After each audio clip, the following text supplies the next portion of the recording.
Hello again, and welcome to this update.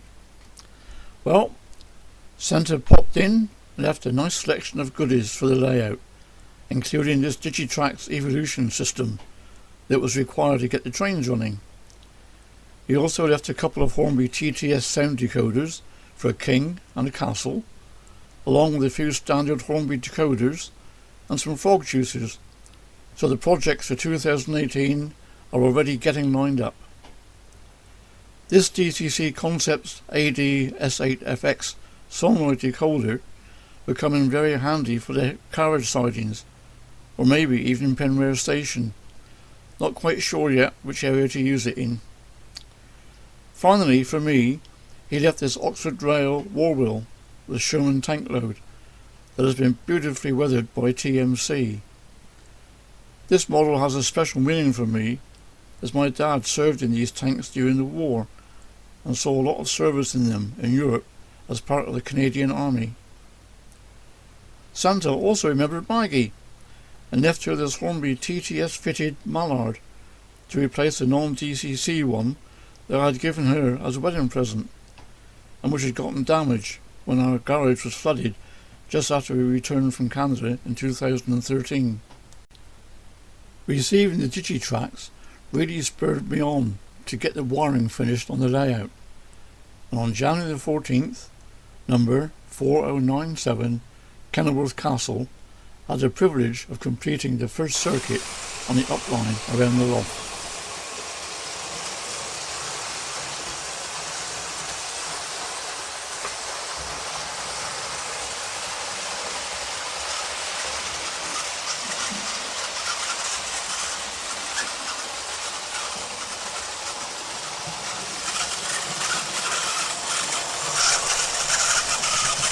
I finally tracked the squeaky wheels down to the fender, so some oil or a little bit of grease should soon sort that out.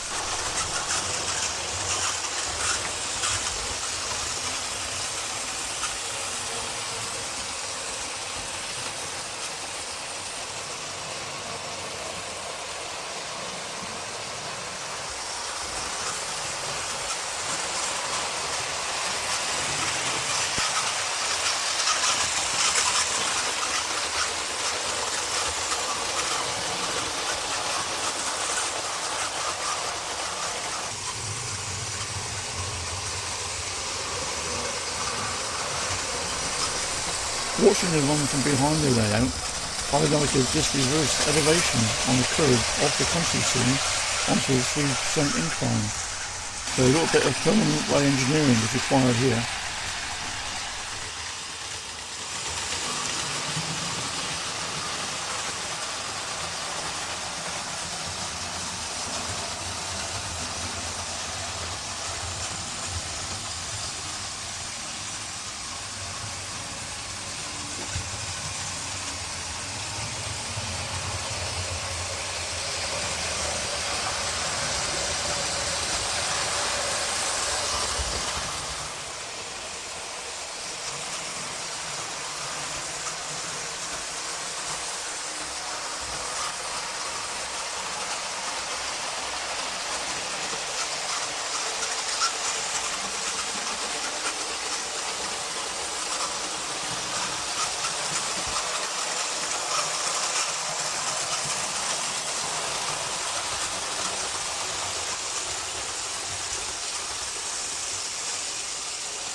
The second engine out was Maggie's Mallard, albeit pulling the same rate of GWR coaches.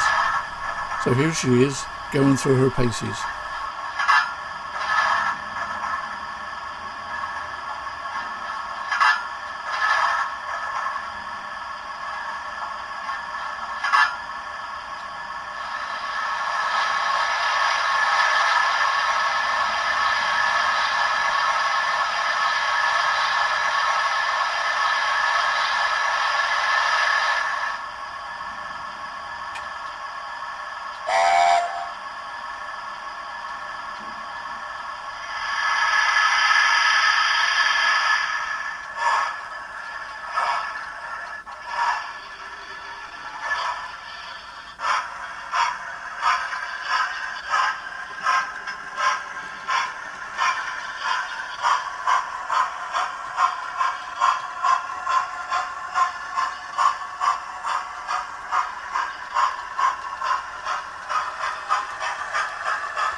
Running a train on the down line revealed quite a serious problem on the exit from Pendarves station. The point here, where the branch line accesses the main line, is causing trains to stall, and the digitrack system is detecting a short. This is demonstrated by the whistles sounding on the TTS fitted engines when the power comes back on. It appears that the fog juicer fitted to this point is slow in reacting, or there is a fault with the point itself. This is the only Hornby point that I have used on the layout so far, as all the others are Pico, some with electrical fogs and others being modified set track units. To keep everything consistent, I will replace the Hornby point with one from Pico. If the problem persists, then I will swap out the fog juicer for a new one to see if that solves it. Well, that's all for now. I'll let you know how the curve and point problems work out in the next update. In the meantime, look out for a new video on how I converted an old Airfix pannier tank to DCC. So it's bye for now, and see you again soon. Bye!